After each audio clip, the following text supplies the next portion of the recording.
Well, guys, we're in the middle of a series. We're almost about halfway through. Actually, we're halfway through today.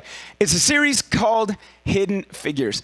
And Hidden Figures is this theme where we are looking at 6 women in particular, the story of 6 different women in the Bible, 4 in the Old Testament, 2 in the New, that sometimes their story gets hidden or buried in a greater narrative. You know, maybe it's that they play a small part, a supporting role, and then, it's easy to either ignore them, or it's very easy to misunderstand them. And you see them take certain actions and you're like, wait, who are they? And so there's some that maybe get a certain reputation that they shouldn't. And so we've been talking about those 6 women, and we've been talking about the 4 that are in the Old Testament. And something unique about these 4 is that they are all a part of Jesus's genealogy.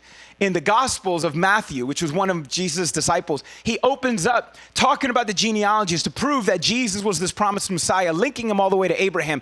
And in there, which is interesting because it's like that. Look, for those of you that read the Bible and you try to read the Bible throughout the year, all right? If you don't, you'll get it if you know what I'm talking about.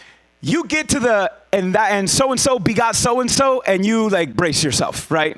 Anyway, if you know what I'm talking about. You try to read the Bible, you get to Numbers, you get to certain sections, and so begot so-and-so, and some other name I can't pronounce, begot some other dude, and some other begot, and they begot. I'm like, I'm skipping it, right? I was like, some people skip it. Now, it's there for a reason, but it's amazing because Matthew, normally we follow the male lineage, but Matthew includes 4 women, only 4, on purpose, in Jesus' genealogy. So we've been looking at those 4. Today we are on number 3. Now this one is probably one that gets a lot of attention because she's actually, one of the books of the Bible is named by her. So she's not hidden, but there's a lot of truths buried in her story that maybe you might not realize. And so we're going to see her, and this individual finds herself in the wrong place at the wrong time. Okay? How many of you, what happens if and you all know, if you're in the wrong place at the wrong time, chances are you're going to do the wrong thing. All right? Anybody been there? Right? It's like the majority of the times if you've done the wrong thing, it's usually you were in the wrong place, the wrong time. If you wouldn't have been in that scenario, you wouldn't have been in that circumstance, things would have played out a little differently. And so I did that. I was in the wrong place at the wrong time, did the wrong thing. And I got suspended from school my senior year twice. I had 2 days. And so I don't know if you've ever done that, if you've ever been suspended. Listen, it was a shocker for me on my side because I never got detention, barely. So I went from barely getting in trouble, 2 days OSS. How did that happen? I'll tell you. It was wrong place, wrong time, did the wrong thing. It was my senior year. Our Christian school that we went to, we would do overnight retreats. So the whole high school, which was about 100 of us, okay, so it's not that much. The whole high school would go, and we would go, my senior class was about 32. And we're out there, and it's seniors, right? We 18, we grown, right? We grown. We're adults. Okay, all right, we're adults. And so we're like, you know what? It's senior year. Let's have some fun. So everybody went to bed, and everybody was quiet. We had one of our teachers who just knocked out super quick. I'm like, oh, this is too easy. So we were like, let's just sneak out. Let's have some fun. So we snuck out of our rooms. All the seniors met outside, and there was a gym that was unlocked, and the gym had golf carts inside. So we were like, we're in the mood for a nice little moonlight cruise, moonlight drive. So we went out, got in the gym, no alarm.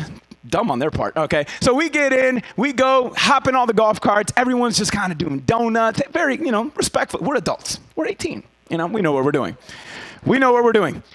We were outside. Dude took them outside. I don't know how we didn't get caught. And they're outside. We're inside. We're having fun. Everybody's jumping in golf carts. I jump into one golf cart. The last golf cart remaining, it didn't have a key. So I couldn't drive it. Whatever. I jumped in somebody else's car. I played basketball. We were up for about an hour. It was great. We put everything back. We left it just how we found it because we were adults, okay? We put it back just how we found it, made it back into our rooms, tucked ourselves in. That was a lot of fun. Woke up the next morning to chaos because apparently the freshmen who think they grown, okay, right? The freshmen went out after us, and we didn't know. The freshmen went out and decided to play Mario Kart, okay, with the golf carts.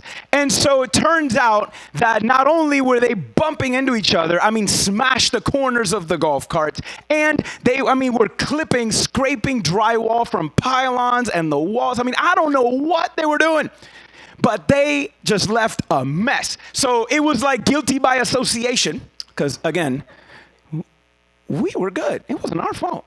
It wasn't our fault. But anyone who sat a butt in a chair got suspended. I got 2 days. I don't know why. I was barely in one of those with two, whatever. All right, so we thought it was funny. We got suspended for 2 days for sitting riding golf carts. So me and my friends, we all went to the movies during school and watched The Legend of Bagger Vance, which is a golf movie. All right, and so we thought it was ironic to, we got suspended for riding golf carts. Let's go watch a golf movie. I don't remember the movie. We just wanted to go for the sake of it. So anyways, so we did that. We watched it, came back. That's all it is. So I'm pretty sure you've experienced some scenarios, wrong place, wrong time, did the wrong thing.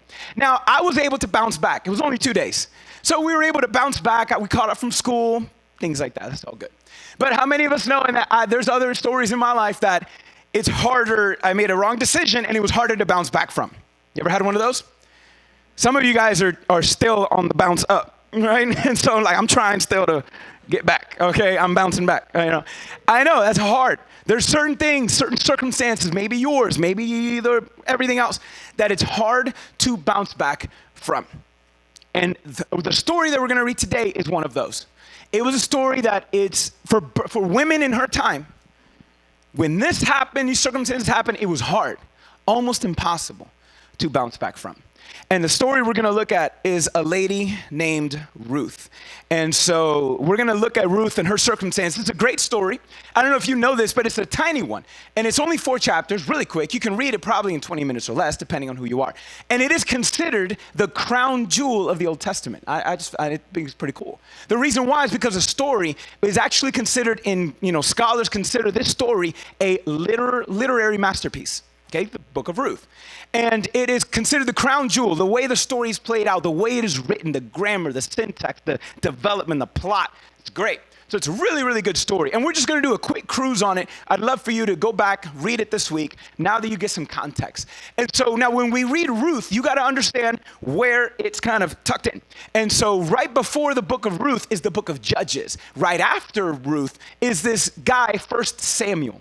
Now, we think that it's thought that Samuel wrote the book of Ruth for a purpose, to tell her story. Because if you look at Judges, Judges is a rough book. Judges is people doing craziness. It is literally, you read Judges, and it's the nation spiraling out of control. That's what was happening. And at the end of it, it ends with this statement that says, and the people had no king, and they did whatever was right in their own eyes. If it felt right, they did it. The majority of the times, it didn't produce good results. And the nation was a disaster. And what happened is that here this time of Judges, think of it like the Dark Ages. You guys remember the Dark Ages in school? You remember that? The Dark Ages? This was like the Dark Ages for Israel. And the story of Ruth is happening during the time of the Judges. Now, Samuel, the next book, is when the beginning of the kingdom, when God establishes the kingdom of Israel. And so the story of Ruth is the turning point. It was a story that was meant to teach the nation of Israel, listen, okay, you can come back from this darkness. You can come back from all of this. God wants to do that, to take you out of darkness into light. And so Judges, darkness, Samuel, the beginning of the light. And Ruth, her story, plays that pivot. It helps us to see that. And so it's really, really interesting as you see that, because again, that's for us. In her story, we're able to see how if we find ourselves in a dark circumstance, in a situation that we don't know how to come back from, Ruth's story teaches us how we can go from darkness into light, and how God can do just that. And so before we open it up, I want to say this one thing here, which is the bottom line. The truth of the story of Ruth is this. There's the bottom line for today. Your decisions determine your destiny. Got it? Your decisions determine your destiny. Look, all y'all, the youngins, all everybody else, 20 and below. Understand, memorize that, get that down, because one of the biggest decisions that you make that ultimately determines your destiny is the people that you choose to be your family and your friends. Okay? Right there. Adults as well. That's for all of us. Okay? Because here, family is blood, but we all got people that we consider family that's not blood, right? You got those people. And you can't choose your mom, you can't choose your dad, but you can choose certain people that you can consider being family, right? You can choose your friends. That's one right there. Those right there, decisions determine your destiny. That's one right there. But in so many circumstances, you know this to be true. Your decisions determine your destiny. And this is something that we're going to see in the book of Ruth. Her decisions, our decisions, determine our destiny. Now, just to recap, because if you don't understand the whole part, it's hard to understand the small part. So again, there's 4 chapters, and it's broken up in 4 because there's 4 general themes. In the first chapter, you see Ruth's sorrow. Chapter 2, you see Ruth's service. We're going to look at chapter 3, which is Ruth's surrender. And then chapter 4 ends up with Ruth's salvation. So let me just paint you the picture. Before we introduce to Ruth, we're introduced to another woman. Say this lady. I'm pretty sure you heard somebody with this name. Say Naomi. Anybody know a Naomi? All right, maybe you've heard that name before. Naomi was a woman who was a Jew. Okay, and she was married to this guy named Elimelech. Okay, well, that one's harder than the other one, but whatever. Dude, Eli, call him Eli. Eli and Naomi, times are tough during the time of the judges. In fact, the book of Ruth opens up saying there was a famine in the land. You guys know what a famine is, right? There's no food. There's no food. It's broke. Economics, it's a depression, recession. It's nasty. It's bad. And Elimelech and, what's her name? Naomi, they end up leaving Israel. They migrate, they refugee out to another nation in order to eat. They're from the town of Bethlehem, which I think is ironic. You know what Bethlehem means in Hebrew? The house of bread. They leave the house of bread because there was no bread in their house. It's interesting. There was nothing there. And the reason why is God said, hey, if you guys refuse to follow me, if you refuse to follow, there's consequences. Again, your decisions determine your destiny. There's consequences. If you do X and Y, this is going to happen. We've all done it. You've all told your kids, if you got kids, if you do this, this is what's going to happen. And you might not even be punishing them. It's just consequences, right? If you speed, you're going to get pulled over, right? Stuff like that. And it just happens. There's consequences to everything. If you eat spicy food before going to bed, you're going to regret it in the morning. I don't know, things like that. You know that you're not imposing, a little bowel movement on the kid for doing that. It's nature. It's what happens. So the nation of Israel, God was saying, if you don't follow me, there's consequences, guys. And I'm not doing it. It's your consequence that you're going to do. So follow me, stay with me. But because there was a famine in the land, it was because there was a famine in their hearts. They didn't want anything to God. They walked away from God. They found nothing, and so they went out looking, wandering, searching for something more. Now, chapter 1, the reason why it's Ruth's sorrow is here we introduce to Ruth. Naomi and Eli have 2 kids. One of them marries Ruth. She's a Moabite. She's not a Jew, okay? She's not a Jew. She's a Moabite. And then they marry another one named Orpah. Every time I read it, I can't think of thinking Oprah, but it's not Oprah, okay? It's not that. It's spelled differently. The R is in a different spot. Orpah, okay? Oprah sounds so much better. The other one sounds like a whale. I don't know, right? Orpah. So Orpah and Ruth. Now, it gets worse for them in this family because not only does Naomi's husband die, so does their 2 sons. All of the male figures of the house die.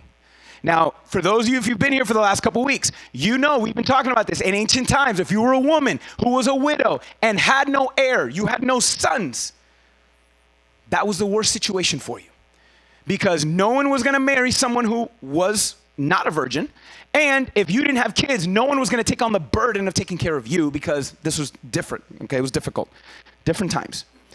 And so this is a really hard time. So Naomi now looks at her daughters-in-law and she says to them, listen, I got to go back home. I have nothing here. I've lost everything. I might as well just go back. I'm going to go back home. And she gives them an out. She says, Orpah, you guys have none of you, Orpah and Ruth, you guys don't have to be with me. This is my burden to bear. Start over in your homeland because they're still in Moab. Start over, find somebody else. I got to go. Orpah chooses, she decides, again, what happens? Your decisions do what? Determine your destiny. Look at these 2 destinies. Orpah decided to stay home. She's like, you know what, Naomi? All right, I'm going to take that offer. All right. She decided what was comfortable, what was familiar, what was easier. Orpah's name is never mentioned again. Her destiny was forgotten. But we remember Ruth because Ruth made a different choice. Ruth did something awkward and weird for this time. She looks at her and says to Naomi, no, I'm not going to leave you. No one, you don't have anybody. I'm not going to leave you behind. In fact, I'm going with you. I'm going to leave what's comfortable. I'm going to leave what's familiar. I'm going to go with you. And she makes this amazing declaration in chapter 1, I think it's 16. She says, your people are going to be my people. Your God is going to be my God. She probably didn't know anything about that God. She didn't know who she was, getting or taking. And so it was like, I'm not leaving you. I'm with you until the end. Where you go, I'll go. You stay, I'm with you, right? I'm there. And that was awkward and that was weird. And so whatever, so it moves on. So that's Ruth's sorrow. Her husband has died. They don't have kids. Their situation is bad. Then Ruth's service, chapter 2 comes around. And now here, there's something that happens that we see. That they are, as poor people, they do something that is actually, you don't see it until Leviticus. Do you know that God actually had laws to protect women and poor people in the Mosaic Law? It's really great. I mean, in fact, we say it, I've been saying it every week. The Bible and the Word of God does more to solidify and lift up the dignity of women than any other ancient document or modern day document. Anybody that has a good idea, God thought about it first, okay? And so because God created women, he values women. I love women too, I know y'all. Everybody give it up for the women real quick, anybody in the house, right? And so, they are important. And these stories are written and given. And there were certain things that God did and he instituted in the law. And we see them in chapter 2, that if you're not sure of it, it'd be hard to process. So let me tell you 2 of them really fast. In chapter 2, we see 2 things. We see the gleaming of the fields and we see this kinsman redeemer introduced. What happens is that if you were poor, God made it a law and says, listen, everybody was farmers back in that time. And he says, hey, the corners of your fields, you are not allowed to harvest. You have to leave the corners alone. You can harvest everything else, leave the corners. Let the poor people get up, work the corners, gather themselves. So you got to make the poor people work for it, but leave it. They don't have to plant. They don't have to take care. All they have to do is harvest. Get them, and they can let that be for them. So at least the poor are provided. And so we see Ruth there going in for Naomi's stead. We don't know why Naomi couldn't. Maybe she was too old at this time or something was happening. But Ruth was out there working for herself and for Naomi to get enough to take care of the family. And by now, Ruth began to get a reputation. And we've all had maybe those experiences, right? Everybody had a reputation that kind of went out there that you had to, you were like, oh, I don't know what that was. That's not right. That's not real. We've all kind of had that. But Ruth began to get a good reputation because, wait a minute, a non-Jew wants to be a Jew. And she did what? She went with her mother? Really? That doesn't, And so everybody was and then, well, she working out here. Look at this. And so it was interesting. And she was the talk of the town because no one is like that. No one does that. No one did that. So here we have this and, provided by God. And then there was a situation that God instituted called kinsman redeemer. And it was something that was an ancient tradition that God brought in, kind of cleaned up, that was eventually going to lead to something else. And the idea was if you were a woman like Naomi, like Ruth, no male figure, you're destitute, you have no hope, the next closest relative had to take you in. Your kin had to take you in. They were then responsible for taking care of you, doing different things like that. And in some cases, kind of taking you on as a wife so that hopefully you can produce a boy and then that boy's going to take care of you. That was kind of the circumstances. I know it's a weird law for us today, but actually all scholars will say that was a law done in compassion. It was to protect women. Now, we can come up with some better ideas today, but that's back then, okay? So that was then, but the principle was there. It was to care for the hurting and the destitute. And so while she was serving, someone noticed her. And that's when we introduced this guy named Boaz. So listen, I'm telling you now, for those of you, listen, we said it at the beginning today, like, what if so many of us are waiting on God to do something? It's like, God, I'm waiting for you. I'm waiting for you. I'm waiting for you. What if God is like, I'm waiting for you? Get up, do something. It's like God can't bless something that he doesn't have. You got to give him something to bless. You got to give him something to bless. So Ruth would have never been blessed if she would have just been sitting back and whining and complaining, sitting and crying. Why me? Why me? Why me? I mean, she probably did. But she got up enough and did some work, did what she needed to do. That's all she could do. And someone took notice. And then here, we're going to see this interesting story now take place in chapter 3, which we're going to look at. Because this is Ruth's surrender. Here's the turning point on now. Ruth does some things that allows her and her family to bounce back. And again, your decisions do what? Her decision, which was a risky one, a difficult one. She did it in faith. Her decision not only altered her destiny, but yours. Your destiny too. It impacted your destiny. And so let's check it out. Let's look at the first one. We're going to look at chapter 3, verses 1 through 5. So Ruth went home. She was gleaning the fields, right? Go out there working. And she was working at this guy named Boaz, okay? He had a farm. And Boaz was like, hey, is that girl that everybody? Yeah, that's her. I was like, oh, bro, have you heard about? Yeah, I have. Talk of the town, okay? Talk of the town. And so Boaz goes, yo, you know what? Respect. Go over, give her some extras, be good to her, man, because she's something different. That's something different. So go be good to her. Ruth comes back to her mother-in-law. Yo, hey, moms, guess what happened? And boom, this is what happened. Hey, this dude named Boaz. And she realized, oh, wait a minute. He is in the next of line. He's a kin. It's like, hey, he might be that kinsman redeemer that could help us, that can take us in. So then she comes up with this plan. It's going to sound weird, but it's in there, so check it out. Chapter 3, we're going to look at Ruth, chapter 3, verse 1 through 5. And here, Naomi says this. Naomi says to her mother-in-law, her mother-in-law says to her, Ruth, my daughter, should I not seek rest for you, that it may be well with you? Like, look, I want to look for what's best for you too. She says, is not Boaz our relative with those young women that you were with? See, look, he is winnowing barley tonight at the threshing floor. The threshing floor is just a place where guys like this, he's a landowner, so they would go, a threshing floor is a place where they would separate. They got the harvest, but you had to separate the barley from the chaff and kind of, get the goods and throw away the garbage, right? So he was going to be doing that at the threshing floor at a certain place that night. So back it up. Threshing floor, where am I? Wash therefore. So now this is what she's telling Ruth to do. Wash up, take a shower, clean up. Therefore, anoint yourself. You'll put some perfume on. The good stuff that we got over there, right? That one, borrow your cousins. Maybe she might, right? And so, because they poor, so they probably didn't have it.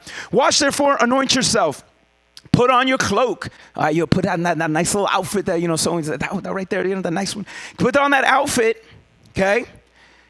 Wash, therefore, put on the outfit, but do not make yourself known to the man until he's finished eating and drinking. Like, wait for him to be in a good mood, okay? Don't just spring it on him, okay? Just wait for him to be in a good mood, okay? Keep on going. But when he lies down, observe the place where he lies, okay? Now it's kind of getting a little creepy, okay? I was like, yo, but watch it where you go to sleep. I'm like, wait, what? What am I doing? Watch where he goes to sleep. And then he lies down, observe him, then go uncover his feet and lie down, and he will tell you what to do. And she said, all that you say I will do. All right, if that were to me, I'm like, wait, what do you want me to do? What? Like, look, when you read the book of Ruth, there's like an infatuation with feet, okay? You're just going to see it, right? You're going to see it. You read the whole thing, there's an infatuation with feet. Some of y'all like feet. Some of y'all can't stand them. I don't know, right? It's just, I don't know if y'all got things for feet. I don't know. Some people, like, oh, and if you like bumping into the little, like, don't touch me with the callus. No. I don't know if you like that. Some people like that. They're like, no, don't do that. Get them away. Socks on at all times. Not in my presence, okay? So they got an infatuation with feet, all right? And this is, by the way, for us, we look at that, I'm like, that looks weird. What do you mean uncover his feet and lie down? Like just, like, what is that? Listen, for us, unless you know the context, by the way, highly recommend, get yourself a study Bible. A study Bible is a Bible that gives little like pointers and context on the bottom, and it helps to explain things like, hey, by the way, that's a cultural thing. Here's what that is. So you can actually get things out of weird sections. So I'm going to just do that for you right now. So this whole thing with feet, okay? They got a thing with feet. People in the Middle East got a thing with feet. You got to remember, anybody who was alive or remember when Saddam Hussein, right? They took him out. And the statue came down. Everybody took their chanclas and their sandals and just started bop, bop, bop, right on the statue. Anybody remember that? Seen that? And they got that. And then President Bush, like somebody didn't like him, so he was in a conference call, and dude threw 2 sandals, right? And you see Bush was like, dodge both of them, okay? Dodge both of them. Now, if that would have been a Hispanic mom, he would have been down on the first one. Just, they don't miss. Hispanics don't miss with the sandals. Locked. They have them. But whatever. So the people in the Middle East got a thing with feet. They just do, okay? But the thing is that with the feet, there's a thing of disrespect there. So for them, to hit you in the face with a sandal is a sign of disrespect, but it also can mean a couple other things.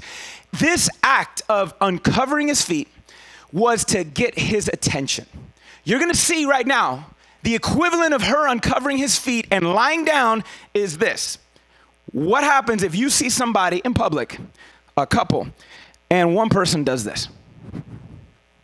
What do you think they're going to do? Propose or tie their shoe, right?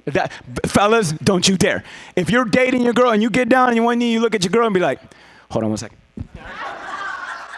You're going to be single the rest of your life, okay? You're going to be single the rest of your life. Don't play. Don't play with their emotions. So if you saw somebody get down on their knee, okay, they're trying to get the girl's attention, right? Trying to get somebody's attention. That is what's happening. Got it? So that's the whole thing with the feet. She's like, look, Ruth is gung-ho.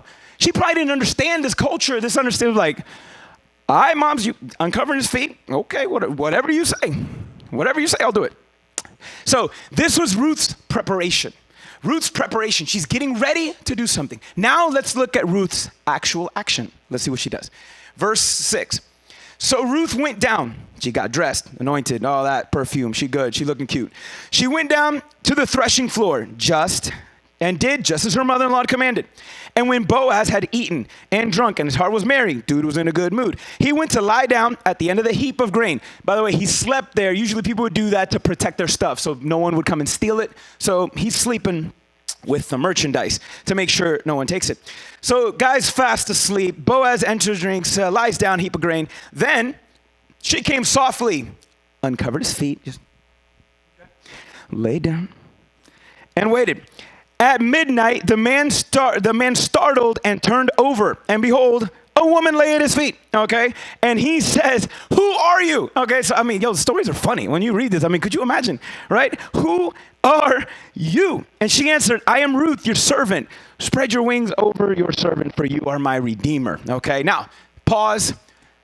Ain't nothing sexual going on right now. Just telling you right now, okay? So, because some people think and imply, like, no, there is nothing. This is not an invitation for a little midnight little rendezvous at all. But so we see she did it. Uncovered the dude's feet, and he was wide awake. Eventually, in the Middle East, it gets real cold at night. So dude got cold feet and woke up. So, and I don't know about you, I hate getting startled. Y'all's, you know what I'm saying? Like, you're startled in your sleep, and you just wake up like, that's never a good feeling, whether it's a dream or something that had happened. There was two, one thing that happened 12 years ago and another thing that happened 11 years ago, another thing that happened like 4 days ago for me and Alicia. I'm more of a heavy sleeper than she is. So, it's just what it is. Okay? So she just, any little thing, she wakes up, me, not so much. And so there was one time, and it was like first month of marriage, and we were together. And I don't know if it was still my awkwardness of sharing a bed. I don't know, that I would just just move. And I don't know if that was normal, but I would just move. Again, I never slept with anybody before, so no one gave me commentary, okay? And so she would be like, bro, you keep on and we had a queen, so we were close together. So I'd be sleeping and I would just be like, I would jab and move and dig her in a rib or the feet, and especially if my feet were dry. Don't touch me with your feet, right? And so anyways, she's like that on that. And so, whatever, there was a time we were startled. I startled her, and I didn't even know it. And then she startled me. Like, we both were startled. And the thing was, is apparently I was asleep, and I was kind of agitated, and she was kind of used to it. She's like, what the heck was going on? And I don't know why. I don't remember doing this. All I know is that she was startled out of her sleep because I slapped the snot out of her. I didn't even know I did it. It was like a month in, and I'm just...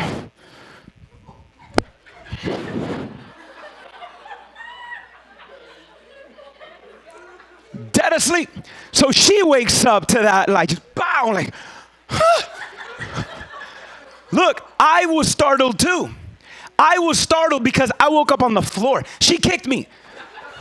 She kicked me right off. I flew and I landed. My face hit the floor. Just, I'm like, what was that? And she looked at me with her my handprint right there. What was this? I'm like, so I'm surprised she didn't divorce me right then and there. Props though, she defended herself. Oh my gosh. Oh, so she defended herself on that one because I flew off that bed. So that happened a while ago, but this happened actually a couple days ago. And I don't know about you guys. Let's do a little experiment here, okay? Close your eyes. Everybody close your eyes. No peeking. Close your eyes.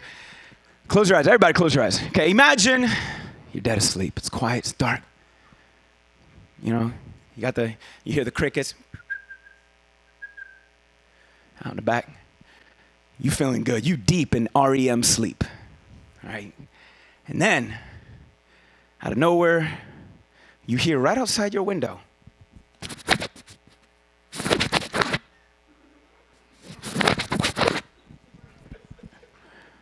Okay, how many of you, what would you do? All right, let's put the lights up. You can open up your eyes. What would you do? What would your reaction be if you heard that sound? All right, can lights up, lights up. What would your reaction be? Look, this was weird. Instantaneously, we both woke up and we looked at each other. She sleeps on this side, I sleep on, and we both woke up and looked at each other like we knew something was weird. And we both looked up, it was like vampires. It was awkward. Like we both went, and we looked at each other like, what was that? And the thing is, man, she's so bold, man. I mean, she didn't give me a chance to be the man. Like, no, let me see what's on. Let me see. She's like, what is that? I'm like, wait, hold on, wait a second. And I was like, you know, if something's gonna happen to you, I got a 5-second delay. You know, something's gonna happen to you. Just chill. Wait a second. So she flings the thing out, and there, right on the window, was a raccoon. Was looking inside the window, like that, and then she flings that open, and there's a raccoon just. She's looking at her like, and she bops the thing, and he goes, came back. He came back, and I'm like, wait, hold on a second. Came back, and then she just went, whatever, and took off, hopped the fence, ran to the dark over in the conservation they have in the back, so whatever. Freaking raccoon, man. God, I couldn't go to sleep that day. You know, so that was weird. So being awakened awkward is not a good feeling. So again, if you're trying to impress a dude, don't scare him, okay? I don't know. That's kind of what happened. The dude got all scared. I mean, who knows? I liked when I go to bed, I like my feet tucked in, okay? I get the blanket, get them underneath, right? I get my feet all tucked in. I don't know if are you the type of person? My wife's like this. She likes one foot tucked in and the other one like just sticking out, okay? Who does that, right? I don't get it. Like, oh, nice and cozy, but just one little foot. Just one little foot just sticking out. You like that too? Okay, I don't get it. I like them all together, tight, tucked in, like a little pigs in blanket. That's what I like. So this is what happens. Boaz wakes up. He's freaking out. He sees a girl at the foot, not a raccoon, just a girl just looking. And I'm like, who are you? Now, remember, in the chapter 2, he had met Ruth before. He heard about Ruth. And so it's dark. He probably didn't see what's going on. Who are you? And I was like, hey, it's me. It's Ruth. I was like, oh, okay. Calm down. Okay. It was weird. It was awkward. She did the whole thing. And then she made that statement, spread your wing over me. Or in some translations, it says, spread the corners of your garment. Now that act, the act of spreading the corners of your garment, spreading your wings, that is her asking him, will you marry me? She is doing the proposing. The girl is proposing to the man in the story. And that's the scenario. Again, imagine you wake up out of deep sleep and someone's proposing to you. I'm like, what? Crazy story, crazy scenario. But that's what's going down.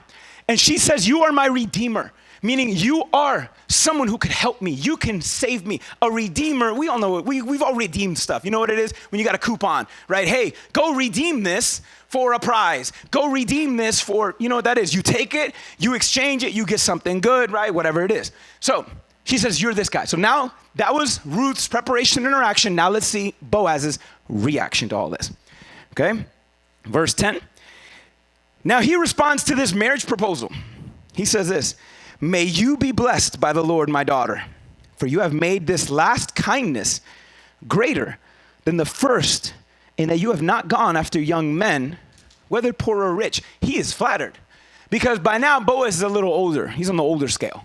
And out of all the fellas that Ruth can go after, there's something about Boaz that actually, because Boaz was nice to her, there was something there, okay? So she noticed something about his character. By the way, you want to land yourself somebody good, don't worry so much about the outside, don't neglect the inside, okay? So if you're trying to find somebody, you know, everybody be looking good on the outside, but you ugly as can be on the inside, okay?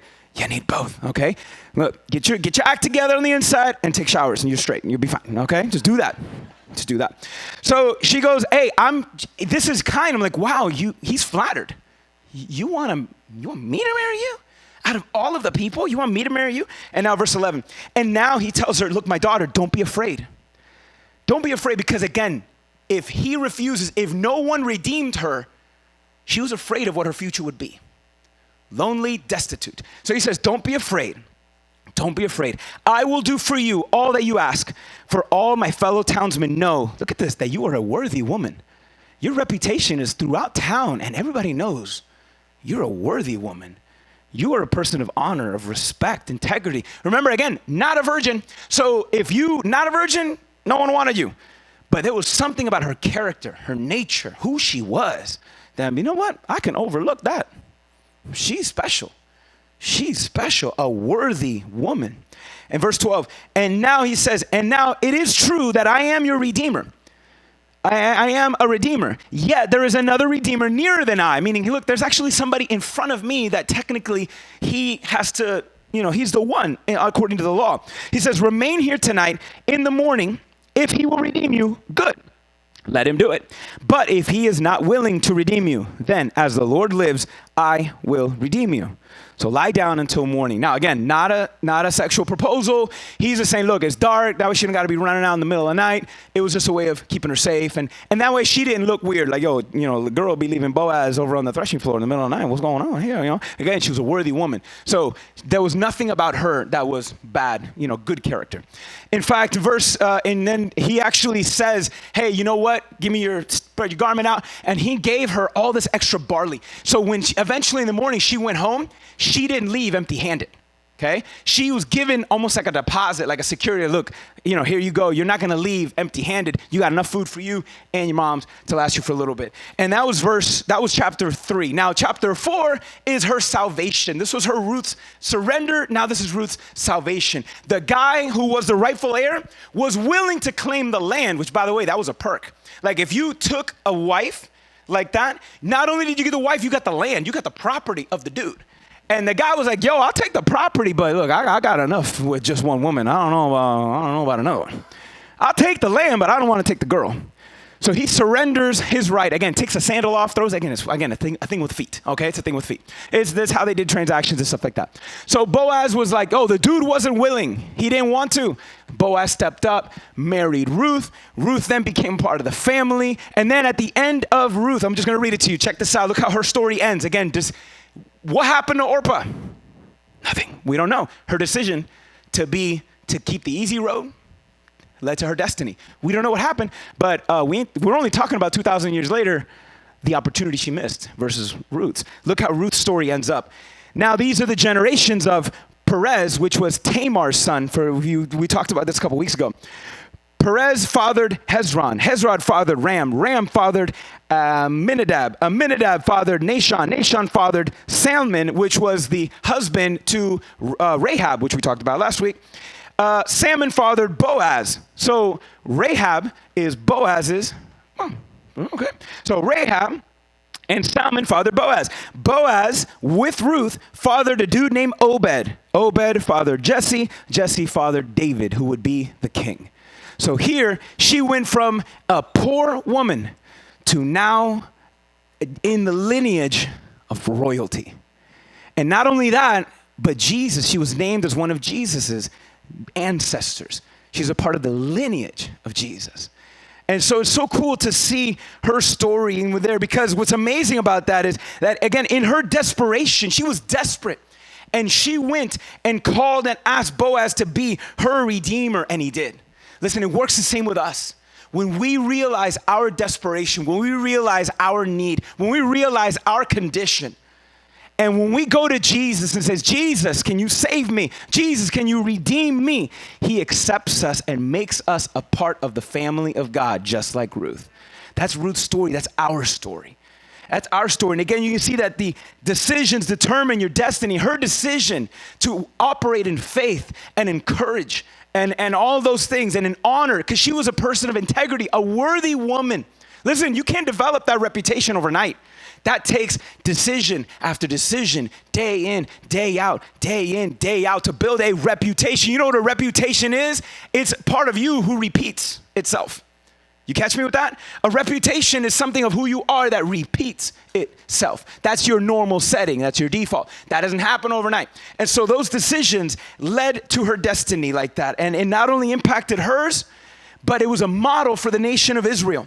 It was her story was to say to Israel, hey, you guys are in a dark, difficult situation. You guys are in a dark, difficult situation. But the point of the story was to show them that God is both, just as Boaz was willing and able to redeem this poor woman. It was, listen, God is able to redeem you, poor Israel, from your poor condition. And in the same way, the story is today. God is willing and able to redeem us regardless of our condition. No matter where we are, God will take us in and accept us. And so I've been doing this, and I kind of want to read this off to you guys. I think it's so cool because I want you also, a way of reading the Bible, I want you to see Jesus in places that you probably never did before. So in Ruth and Jesus, we see that our decisions will determine our destiny, and it impacts the destiny of others. Check this out. Ruth refused to abandon her mother-in-law, Naomi. Jesus refuses to abandon his people. Okay, Ruth obeyed her mother's instructions and was rescued from her situation. Jesus obeyed his father's instructions so that we can be rescued from our sin. Ruth was a worthy woman and wife, yet Jesus is a worthy savior and friend. Ruth served her mother-in-law with her life and was saved. Jesus serves humanity. He served humanity by sacrificing his life so that all can be saved. Ruth came to Boaz and didn't leave empty-handed. You guys remember that? Ruth came to Boaz, didn't leave empty-handed. Jesus comes to us so that we are no longer left empty. Ruth declared, your people will be my people, your God will be my God. And Jesus declares to us today, I will be your God and you will be my people. At the foot of the bed, Ruth proposed to Boaz, inviting him to accept her as her savior. At the foot of the cross, Jesus proposes to us, inviting us to accept him as our savior. Ruth, remember this, Ruth looked at Boaz and said, you are my redeemer. Yet Jesus looks to us and says, I am your redeemer. I am the one. I am both willing and able, regardless of your conditions, regardless of what has happened, regardless of what you've done, regardless if you've been trying to bounce back and you can't make it back. I'm the one who can do that. I'm the one who can help you. I'm the one who can bring you all the way in a place that you can't do. And so, guys, we got to learn from Ruth, because Ruth did this before God can do that. She had to come to Boaz and call on his name. Listen, God does that in our lives when we go to Jesus and call on his name. When we are willing to come to the Lord and surrender, because that's what Ruth did, and said, will you take me? Will you take all of this, all of me? She didn't have nothing to offer the guy. No money, no this, no that. She didn't have much. But he was like, no, but there's something about you that's worthy. And we look to Jesus, see, Jesus, I'm not sure if I got much. But he looks to us and says, no, but you're worth it. You're worth it. And I know you got in that. Okay, I know that happened, or this happened to you. Circumstances, things in life have taken a turn for the worse, and you don't know how you're going to deal with this relationship that broke up, or this loss of a job, or this loss of a loved one, or your family is not right. And I know, but I am enough. I can help you in and bring and carry you the rest of the way. I am your redeemer. God can do that when we go to him and call on his name. But then after that, there's something that we all need to do. Here's the application. I want you all to get this. Ready? Again, the bottom line, your decisions determine your destiny. Here's a decision that you all need to learn how to do. This is something that God calls all believers to do. And it's this: to love those who are not like you and serve those who surround you. God's waiting on you. If you go to God and call on his name, he'll save you. But then after that, you'd be like, all right, God, good talk. That's great. Thank you. All right. Heaven, right? You're going to come back and get me? All right, cool. Just let me know, right? Give me a holler. Send me a text, okay? Just so you know when you come inside and get my act together, I'll be ready for you, right? Listen, no, there's something that we need to also do, and it's this. God calls us to love those who are not like us and serve those who surround us. You know what? That's what Ruth did. Ruth was not a Jew. She was willing to love someone who was not like her, who didn't worship like her, who probably didn't look like her, who didn't do things like her, who had different customs that were not like hers. She was willing to decide to love someone who was not like her. And she was willing to serve those who surrounded her. It was just that one woman. It was just that. Listen, I know maybe you be out here looking, I'm like, man, God, I want to do something big. I want to do something big. And God's like, you can barely handle the little I gave you, man. Just get your act together real quick on that. Do that. Serve here. Everybody wants the big and the flashy. No one wants the behind the scenes. But that's where you develop that character of who you are when no one's watching and all that stuff. And so it's, if you want the big stuff, you got to be willing to take the little. But that's what Ruth did.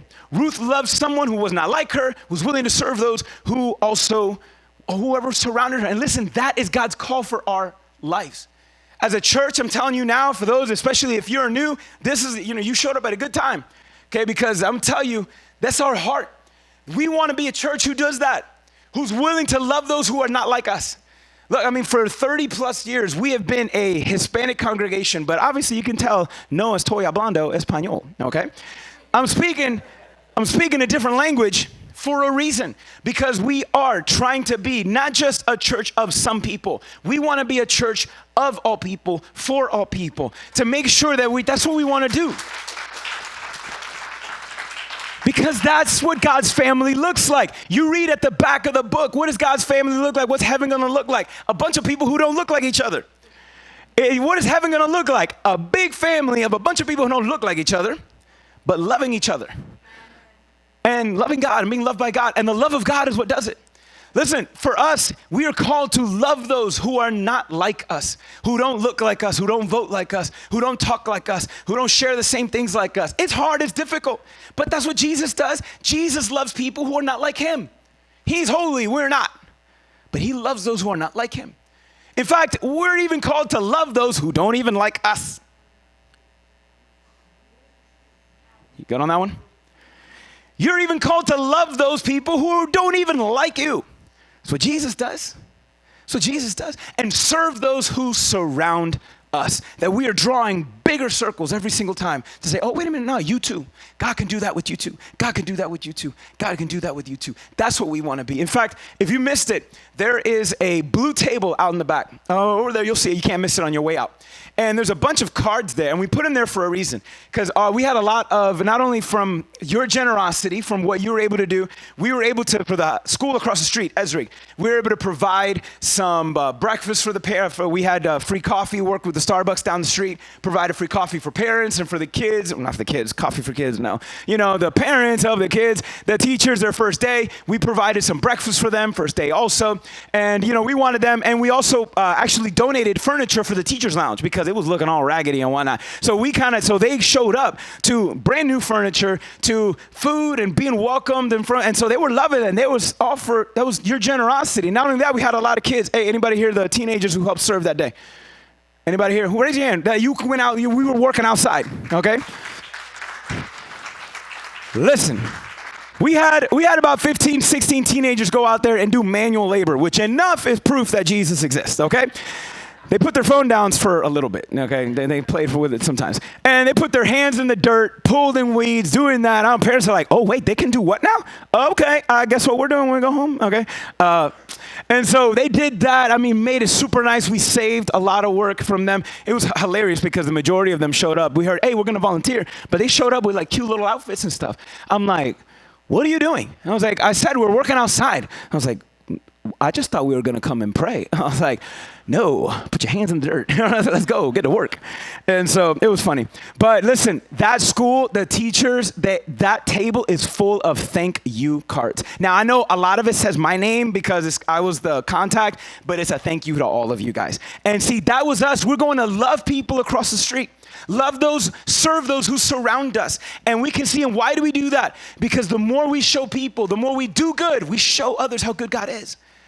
That's why. It's not so we can feel better about ourselves. It's so hopefully we are getting people's attention enough to show them, hey, there's a better way out there to live. There's a better God out there. There's a better option out there. It's not about us. It's about him. And there's a big bunch of tables out there. There's a bunch of things out there I want y'all to check out. So that's super cool. So thank y'all here. Thank everybody else. That was awesome that you guys made a mark on there. Read them.